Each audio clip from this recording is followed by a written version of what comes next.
محترم حضرات، آج 15 اگست کی تاریخ دن ہے۔ ہم آزادی کی حسین خوشی منانے کے لیے یہاں موجود ہوئے ہیں۔ سارے ہندوستانیوں کو یہ خوشی مبارک ہو اور ہمارے اس ملک کی آزادی کا جھنڈا اسی شان و شوکت سے لہراتا رہے۔ عزیزان وطن، لیکن آج یہ خوشی ہم مسلمانوں کے لیے ایک لمحہ فکر یہ بھی ہے کہ ہمارا ملک 78 سال پہلے آزاد ہوا۔ 100 سال کی طویل جدوجہد اور بے مثال قربانی کے بعد یہ آزادی حاصل ہوئی۔ یہ قربانی کس کی تھی؟ کس نے آزادی کی چنگاری کو شعلہ جوالا بنایا؟ برادران وطن، کب سے ہمارے ساتھ ہوئے ملک کس کے ہاتھوں سے چھینا گیا؟ ان تمام سوالات کے جواب آپ تاریخ کے اوراق سے پوچھیں، وہ اوراق آپ کو سارے جواب دیں گے۔ یہ آزادی کی تاریخ ایک ایسی حقیقت ہے جس کو فنا نہیں کیا جا سکتا ہے۔ کون نہیں جانتا کہ گھر ہمارا جلا تھا، حکومت ہمارے ہاتھوں سے چھینی گئی تھی، تو کیا اس کے لٹنے کا غم کسی غیر کو ہوگا؟ نہیں، کبھی نہیں۔ کون نہیں جانتا کہ آزادی کی پہلی آواز شاہ ولی اللہ نے بلند کی تھی؟ شاہ عبدالعزیز نے انگریز کو خلاف جہاد کا پہلا فتویٰ دیا۔ سید احمد شہید اور مولانا اسماعیل شہید نے بالا کوٹ کے میدان میں آزادی کے لیے سب سے پہلے گردن کٹائی تھی۔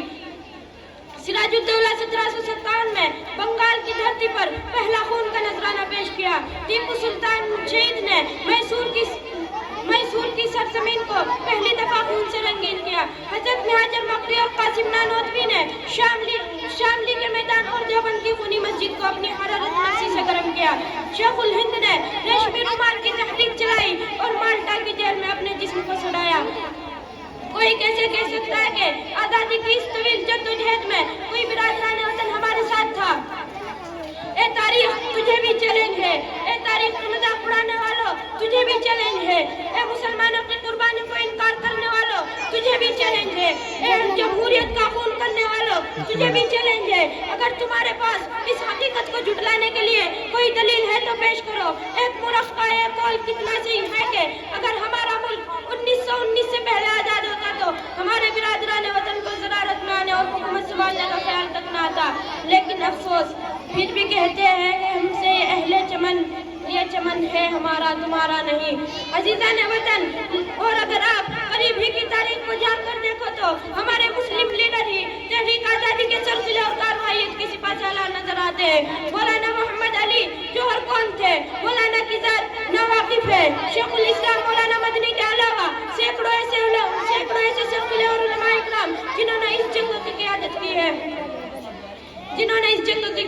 ہے، اور جہاں حریت کے سپاہ سالاروں کی تحریک موجود ہے، آپ اس جھنڈے کو لہرا کر ہرگز مطمئن مت ہوئے، بلکہ اپنی اس آزادی کی طویل جدوجہد کا آغاز کیجیے، جو ہمارے 8 سالہ محنت کی قربانی ہے، اور پوری طاقت سے یہ للکار سنیں۔ باطل سے دبنے والے اے آسمان نہیں، ہم 100 بار کر چکا ہے تو امتیاز ہمارا۔ توحید کی امانت سینوں میں ہے ہمارے، آسا نہیں مٹانا نام و نشاں ہمارا۔ ماشاءاللہ، جزاک اللہ۔ ابھی